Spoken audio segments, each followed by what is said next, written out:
The FDA is soon expected to authorize Pfizer's COVID-19 vaccine for adolescents ages 12 to 15.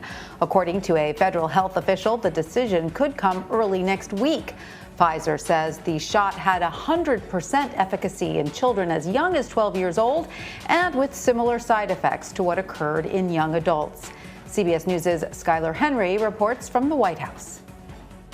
A federal health official tells CBS News the FDA plans to authorize the Pfizer vaccine for children aged 12 to 15 as early as next week. I have two kids in that age range, and they're both very excited to get it, and I'm happy for them to get it because I really do think these vaccines are both remarkably effective and quite safe. Pfizer says clinical trials showed the vaccine was 100% effective in children that age and is well tolerated. The antibody response is actually higher than the antibody response we've observed in adults, young adults. And also there were no positive cases in the study group with the data that I've been able to obtain. Pfizer and Moderna are now running clinical trials for kids 6 months old and older. This comes as the number of adults getting vaccinated continues to drop to an average of about 2.3 million doses per day. That's down from a high of more than 3 million doses per day just last month. To reach herd immunity, we need a certain number of the general population, including this age group, to be vaccinated. But the number of new coronavirus cases is dropping as well, prompting more states to lift all COVID restrictions. I think folks that are saying that they need to be policing people at this point, if you're saying that, you really are saying you don't believe in the vaccines. But health officials are still urging caution, as the variants of the virus are now spreading among unvaccinated young adults. Skylar Henry, CBS News, the White House. For more on this, I want to bring in Dr. Julie Morita. She is a pediatrician as well as the executive vice president of the Robert Wood Johnson Foundation and a former member of the Biden administration's COVID-19 advisory board. Dr. Morita, great to see you. Thank you for joining us. So what do parents need to know who will soon be able to choose whether or not to vaccinate their 12 to 15-year-olds against COVID? Is this Pfizer dose the exact same dose that adults receive? Hi, Tanya. Thanks for having me again.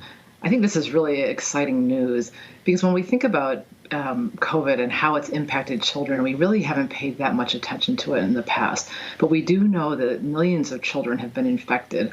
Thousands of children have actually gotten the serious inflammatory infection.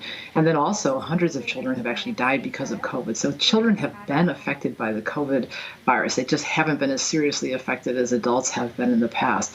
This vaccine, the Pfizer vaccine, has proven to be effective, has proven to be safe in the real world. And so parents should embrace the vaccine's availability. And I encourage all parents to get the vaccines when they're available for the children at the appropriate ages. And in terms of the dose, is it the exact same dose that adults receive, or is it slightly less? Is there any adjustment at all? I'm not actually sure, to be honest with you. I think what I have to do is see the studies themselves to look at what the actual dosing range has been. Sometimes the vaccines do have to be adjusted down so that because children have such strong immune responses that the actual dose may actually be lower than what adults have gotten in the past. And I'm not sure what the trials actually did with this particular product. In any case, though, what the results that we're hearing about through the press releases suggest that the dose that's being administered to children has been highly effective in terms of really strong immune responses and also a lack of disease that children who've been vaccinated have had. And that certainly is great news. Now, many health experts, doctor, are warning we may never reach herd immunity. What impact could vaccinating 12 to 15-year-olds have in helping us get there? Yeah, so I think that as we think about that, the ways that people get the vaccines when they're children are kind of established systems. Children are used to going to their primary care doctors. They're used to getting their vaccines routinely to get into school, to allow them to play sports. And so really, what I'm looking for is for the federal government and for the state and local governments to be getting vaccine into the hands of their pediatric providers, those who administer the vaccines to them routinely, but also making the vaccine available in alternative places for children that don't have a pediatric provider or don't have a doctor that they usually go to. So really keeping the opportunities and the options broad and available so that all children have access.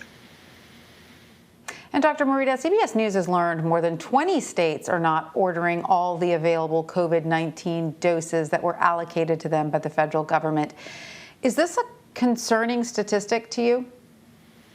Well, we've done a fantastic job in terms of getting people vaccinated. And so we have now more than 44% of adults, or 44% of the population has received at least one dose of the vaccine.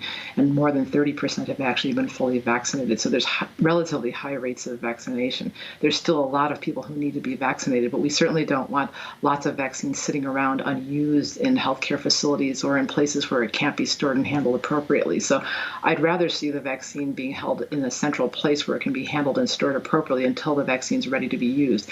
With the approval of the vaccine, the Pfizer vaccine for 12 to 15-year-olds, I think the demand for the vaccine will go up, and we'll be able to use those 20 states will probably increase the vaccine that they're ordering because the demand will be much higher. All right. Well, Dr. Julie Morita, thank you so much for joining us. As always, we appreciate your expertise.